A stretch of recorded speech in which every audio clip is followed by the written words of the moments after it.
இந்த மணத்தக்காளி சூப் எப்படி பண்ணுறதுன்னு பார்ப்போம் வாங்க. நம்ம பாசிப்பருப்பை கழுவி எடுத்துகிட்டு வந்துட்டோம். நம்ம பாசிப்பருப்பை எந்த அளவு எடுத்தோமோ அந்த அளவு தண்ணி ஊற்றி இதை நம்ம வெயிட் போட்டு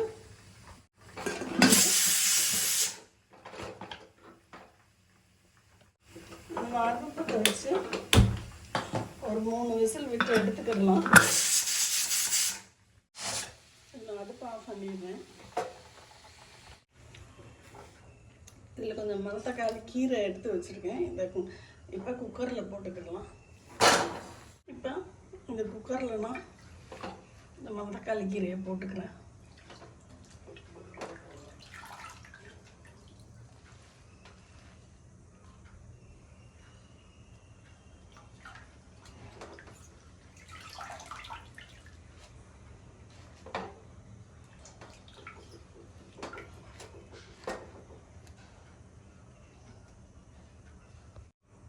கொஞ்சம் உப்பு போட்டு ஒரு 2 விசில் வச்சுக்கிடுவோம். இது 2 விசில் வச்சிருச்சு. நான் ஆஃப் பண்ணிடுவேன். இப்போ நம்ம பருப்பு வச்ச இதை நம்ம திறந்து பார்ப்போம் வெந்துருச்சான்னு. நமக்கு பருப்பு கரெக்டாக வெந்திருக்கு. நம்ம இதை எடுத்து வச்சிடலாம். இந்த பருப்பு வெந்த தண்ணி அப்படி வச்சுட்டு இதில் இது ஒரு 2 பெரிய வெங்காயம், ஒரு பச்சை மிளகாய், இது ஒரு 7 தக்காளி, நாட்டு தக்காளி அது போட்டு இந்த பருப்பு தண்ணியும் இதில் ஊற்றிடும். கொஞ்சோண்டு போதும், அந்த அளவு பருப்பு தண்ணி. இந்த வெங்காயம் மட்டும் ஒரு தடவை வெந்துக்கிறட்டும். இதை நான் மூடி வச்சு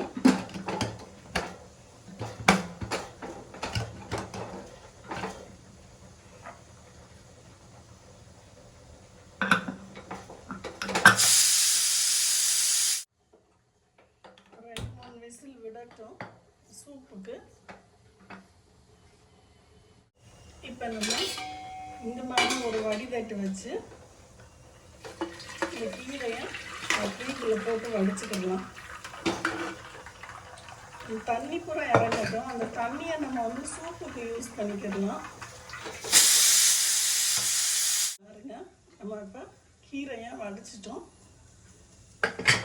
இந்த தண்ணி நம்ம சூப்பு பண்ணிக்கிடலாம்.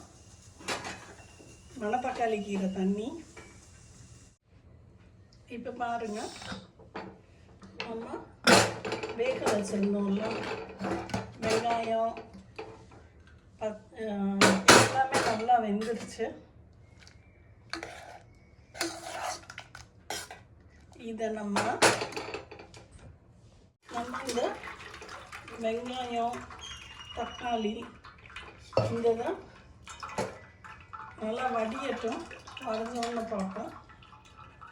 இது நம்ம சூப்புக்கு வெங்காயம் தக்காளி வேக வச்சு எடுத்துருந்தோம்ல, அதை கொஞ்சம் தண்ணி ஊற்றி கொஞ்சம் கரண்டியில் கடைஞ்சி எடுத்து வச்சுருக்கேன். கொஞ்சம் வடியட்டு. இங்கே பாருங்கள், நம்ம இதை சக்கை மாதிரி நல்லா வடிச்சிட்டோம். இதில் ஒன்றும் இல்லை, இதை நம்ம கீழே தான் போடணும். இந்த வெங்காயம் தக்காளி இந்த பச்சை மிளகாய் வேக வச்சது கீழே தான் போடணும். கீழே இந்த ஜூஸ் இருக்குது.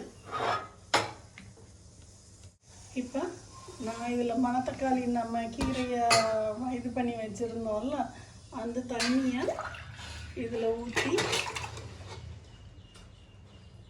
ஒரு கொதிக்க விட்டுருவோம். கொதிக்கட்டும். அது இந்த சூப்புக்கு, மணத்தக்காளி சூப்புக்கு நான் கொஞ்சம் மஞ்சத்தூள் போடுறேன். கொஞ்சோண்டு உப்பு கம்மியாக இருக்குது, உப்பு போட்டுக்கிடுவோம். இது நமக்கு ஏற்கனவே எல்லாமே கொதித்து குக்கரில் வந்தது தான். நம்ம சும்மா எல்லாம் ஒன்று சேர்றதுக்காக தான் இதை நம்ம இந்த மாதிரி கொதிக்க வைக்கணும். தள்ளன்னு கொதிக்கணும்னு தேவையில்லை, லைட்டாக கொதிச்சா போதும். இதை நான் இறக்கி வச்சுட்டு இப்போ நம்ம இதுக்கு தாளிச்சுக்கணும்.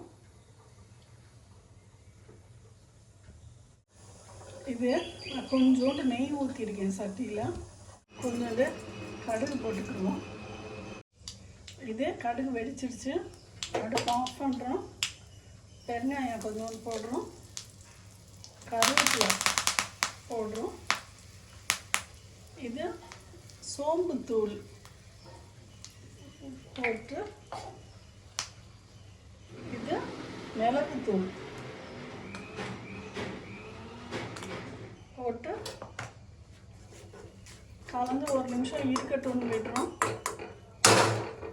நம்ம சூப் ரெடி பண்ணி வச்சுருந்தோம்ல, அதில் இந்த தாளிச்சது எல்லாம் நம்ம கொட்டிக்கணும்.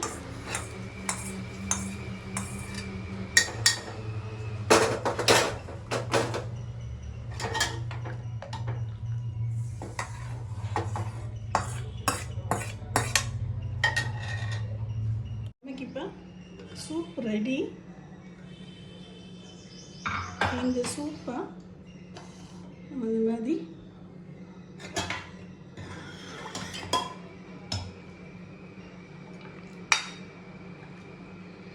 கிளாஸ் அந்த மாதிரி ஊற்றிடாதீங்க. கிளாஸ்லாம் வெடிச்சிரும் டம்முன்னு இருக்கிற சூடுக்கு. இந்த மாதிரி சூப் ரெடி பண்ணி டேஸ்ட் பண்ணி பாருங்கள். செம்ம எம்மியாக இருக்கும். ட்ரை பண்ணி பார்த்துட்டு சொல்லுங்கள் ஃப்ரெண்ட்ஸ்.